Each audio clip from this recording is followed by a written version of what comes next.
बिस्मिल्लाहिर्रहमानिर्रहीम। अस्सलाम वालेकुम व्यूअर्स, मैं हूं शेफ़ सारा। आज मैं आपके लिए मलाई बोटी टिक्का बना रही हूँ। 1.5 kg मैंने चिकन ले लिया हुआ है और इसमें 1 कप दही का और आधा कप मैंने क्रीम का, थोड़ा सा नमक और थोड़ा सा सिरका डाल दिया है। तो अब इसमें थोड़ा सा लेमन जूस जाएगा। आप फ्रेश लेमन भी यूज़ कर सकते हैं, मैं रेडीमेड यूज़ कर रही हूँ। फ्रेश मैं इसके ऊपर डालने के लिए करूँगी बाद में। इसमें थोड़ा सा पुदीना बारीक चॉप करके, फ्रेश पुदीना होना चाहिए, वो मैंने डाला है तकरीबन 1 टेबलस्पून के करीब। इसके अलावा इसमें लहसुन अदरक पेस्ट जाएगा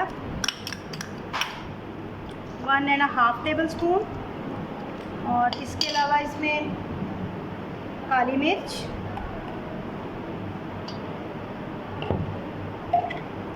सफ़ेद मिर्च, नमक, लहसुन पाउडर, पिसा गरम मसाला और हरी मिर्चें चॉप हैं। इसके अलावा इसमें 1 टेबलस्पून सोया सॉस जाएगा और थोड़ा सा सिरका मैं और डालूँगी। मैंने पहले थोड़ा सा लगाया था इसको।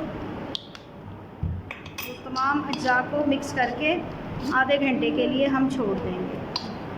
तो इसमें थोड़ा सा मलाई बोटी मसाला रेडीमेड है, ये ऑप्शनल है। अगर आपके पास है तो यूज़ कर ले, वरना इसको रहने दें, इसके बगैर भी मसाला ठीक हो जाएगा।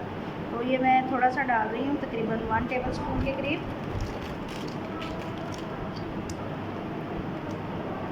तो इसको 1 घंटे के लिए हम रख देंगे, फिर बाद में इसको हम बारबेक्यू करेंगे। आप इसको अलहदा से ग्रिल पैन में ग्रिल भी कर सकते हैं और बारबेक्यू भी कर सकते हैं। तो मिलती हूँ आधे घंटे के बाद। इसमें 2 चम्मच सिर्फ ऑयल के मैं डाल रही हूँ।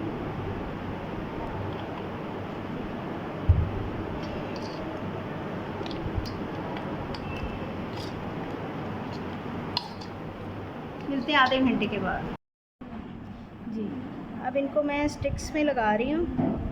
तो आप चाहे इसको बारबेक्यू भी कर सकते हैं, जैसे आपको अच्छा लगे। तो ये करके मैं ग्रिल पैन में ग्रिल करूँगी और साइड पे इसको मैं कोयले का धुआं भी दूँगी, इससे बारबेक्यू की खुशबू आएगी। तो ये मैं आपसे दोबारा मिलती हूँ, लगा लूँगी मैं सारे। ग्रिल पैन को मैंने प्री हीट कर लिया हुआ, थोड़ा सा ऑयल डाल के, और अब इसमें 5 से 6 टिक्के मैं लगा रही हूँ।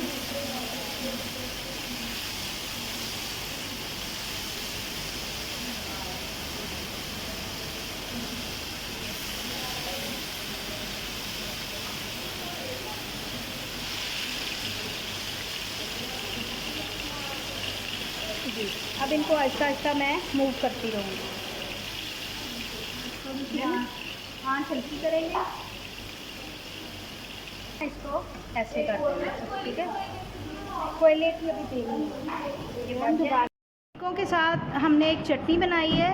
चटनी में जो अज्जा गए हैं उसमें हरा धनिया है, हरी मिर्च है और थोड़ा सा लहसुन है, प्याज है, 2 टमाटर हैं, इमली है, नमक, ज़ीरा, पुदीना और हरा धनिया। प्याज बनता है, उसमें हम प्याज को मैंने गोल काट के धो लिया है। उसमें थोड़ी सी चिली सॉस, नमक,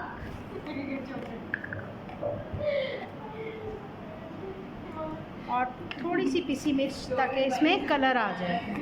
तो ये बहुत मज़े का लगता है। और चटनी भी बहुत मज़े की बनी है, खट्टी है। उसमें थोड़ी सी मैंने टाटरी भी शामिल की है। तो आप टाटरी को स्किप भी कर सकते हैं, इसको थोड़ा सा गाढ़ा भी कर सकते हैं। तो इसमें ज़ीरा भी डाला है मैंने और कुटी मिर्च भी डाली है। तो ये दोनों चीज़ें रेडी हो चुकी हैं। टिक्के अभी रेडी करके फिर मैं आपको प्लेटर बना के दोबारा दिखाती हूँ। बारबेक्यू सारे रेडी हो चुका हुआ है मलाई बोटी। अब मैं इसको थोड़ा सा कोयले का दम दे रही हूँ और ये मैंने इसको ढक दिया है। इसमें ज़रा अच्छी सी खुशबू स्मोक की वजह से आ जाएगी। फिर मैं प्लेटर बना के आपको दिखाती हूँ। 4 सी मलाई बोटी रेडी हो चुकी है। इसके साथ मैंने लेमन भी सर्व किया है, इसके साथ प्याज वाली सैलड भी और चटनी भी। तो उम्मीद है कि ये रेसिपी बहुत अच्छी लगेगी, आप इसको लाजमी ट्राई करेंगे। मिलते हैं अगली रेसिपी के साथ। अल्लाह हाफ़िज़।